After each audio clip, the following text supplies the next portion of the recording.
ජපානයේ උයනෝ වලට යනවා වගේ කට්ටිය සකුර බලන්න රොබරෝසියා ඉන්දුව ඔන්න හැටන් වල.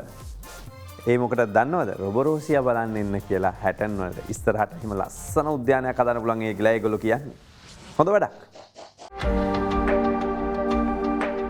වසන්ත කාලය එළඹෙනකොටම ලෝකෙම ඇස් ජපානෙට හැරවෙන්නේ මාර්තු අප්‍රේල් වෙනකොට චෙරිමල් වලින් එහෙමත් නැත්නම් සකුරා මලින් ජපානය ලස්සන වෙන නිසා. චෙරිමල් පිබිදීම බලන්නම ලෝකේ හතර වටින්ම සංචාරකයෝ ජපානෙට යනවා.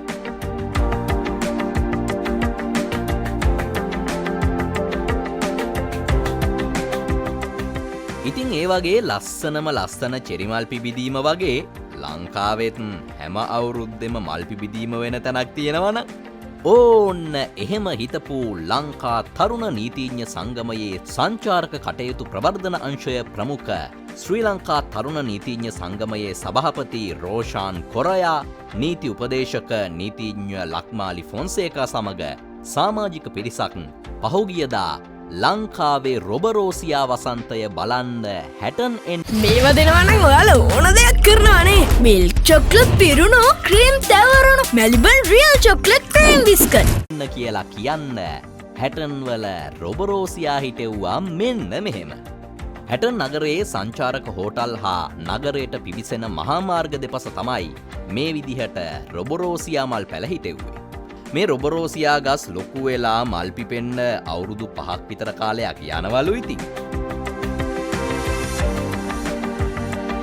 ඇත්තටම අපේ ලීගල් යූත් කමියුනිටි එකෙන් ගොඩක් ප්‍රෝග්‍රෑම්ස් කරනවා. ඉකෝ ටුවරිසම් ප්‍රොමෝට් කරනවා. ඉකෝ විෂන් 2025 කියලා ප්‍රෝග්‍රෑම් එකක් තියෙනවා. සෙකන්ඩ් ස්ටෙප් එක විදිහට තමයි අපි මේ රොබරෝසියා ලංකාවේ හිටවමු. ඒකට හිටවන්න හොඳම ප්ලේස් එක හැටන් කියන කන්සෙප්ට් එක ආවේ එදා තමයි. සකුරා බලන්න කියලා මිනිස්සු යනවා ජපාන් වලට. අපේ ටාගට් එක වෙලා තියෙන්නේ අපි පොඩක් රිසර්ච් කරා ඒ පිළිබඳව. ඒතකොට අපිට හිතුණා මේ හැටන් කියන ටවුන් එක ඉකෝ ටුවරිසම් ප්‍රොමෝට් කරන්න රොබරෝසියා වවන්න හොඳම ප්ලේස් එකක් කියලා අපි තීරණය කරලා තියෙනවා. ඒට අවුරුදු 5ක් වගේ යනවා මේ පැලයක් ඇතර මල් පූදින්න. ඒ කාලෙ වෙද්දී ලංකාවේ ඉකෝ ටුවරිසම් එකේදී ඒක ලොකු ඉම්පැක්ට් එකක් වෙනවා කියලා කට්ටියගම තීරණය තියෙනවා.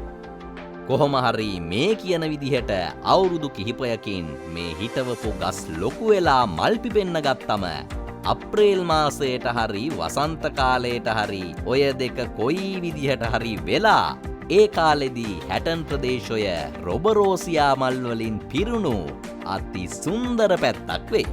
එතකොට ඉතින් ඒ කාලෙට හැටන් වලට එන දේශීය විතරක් නෙමෙයි විදේශීය සංචාරකයින් ප්‍රමාණයත් නිකන්ම වැඩි වේවි.